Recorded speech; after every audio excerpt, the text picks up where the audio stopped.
Time दौरान चौक पर जहाँ आए हुए हैं हमारे जो पूर्वत कक्षा या समाज पार्टी के लगते जी उन पर प्रशासन के द्वारा FIR दर्ज की गई थी, क्योंकि जो उनने ट्वीट किया है वो उनका फर्ज है, वो नेता है समाज के और सरकार से सवाल पूछना उनका फर्ज है। उन्होंने यही पूछा था कि 12,000 ट्रेनें चलाई आप लोगों ने, और जब छठ पूजा के लिए बिहार के लिए लोग जा रहे हैं या सरकार सरकारी चद्दर बांटने में लगी हुई है, जितनी बात पर उन्होंने FIR दर्ज की वो ठीक है। FIR दर्ज होना अलग विषय है, लेकिन उसके बाद वो किसी वरिष्ठ नेता मध्य प्रदेश के जो प्रशासन का रवैया उनका रहा, उनके घर जो प्रशासन गई वो रवैया सही नहीं है, क्योंकि जब इतने बड़े लीडर के साथ इस तरह की घटना हो सकती है तो हमारे आम कार्यकर्ताओं के साथ किस तरह से व्यवहार होता हुआ ये आज हमको समझ में आया। लेकिन आज हम लोगों ने वरिष्ठ अधिकारियों से बातचीत की है और हमें उनसे उनकी बात मिलकर के संतुष्टि मिली है कि नहीं जो है अच्छे लोग भी हैं। उन्होंने बिल्कुल हमें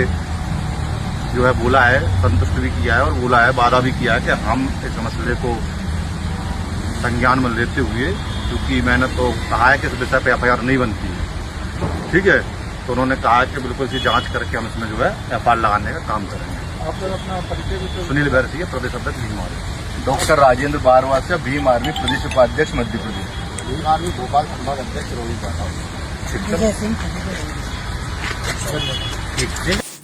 ये जो FIR का सिलसिला चलता है कि मतलब कहीं से भी किसी पर भी FIR करवा दो, बिना सिर पैर की बातों पर FIR करवा दो, अगर कोई सत्ता से सवाल भी पूछ रहा है तो उस पर भी FIR करवा दो। ऐसा नहीं करना चाहिए।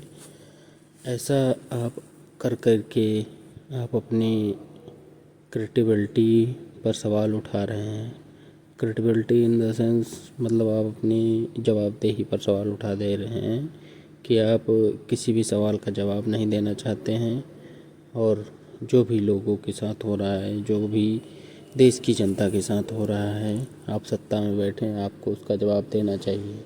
आप क्यों नहीं जवाब दे रहे हैं इसका, आप अगर कुछ भी छुपा रहे हैं इसका मतलब आपने कुछ काम नहीं किया है धरातल पर, और आप सिर्फ़ और सिर्फ हवा में बात कर रहे हैं। तो बातें हवा में करने से कुछ नहीं होता है, आपको जवाबदेही देनी होगी, किसी न किसी को तो जवाबदेही देनी होगी। ऐसा नहीं हो सकता कि जो व्यक्ति आपसे सवाल पूछ रहा है आप उसके ऊपर FIR करवा दें। गलत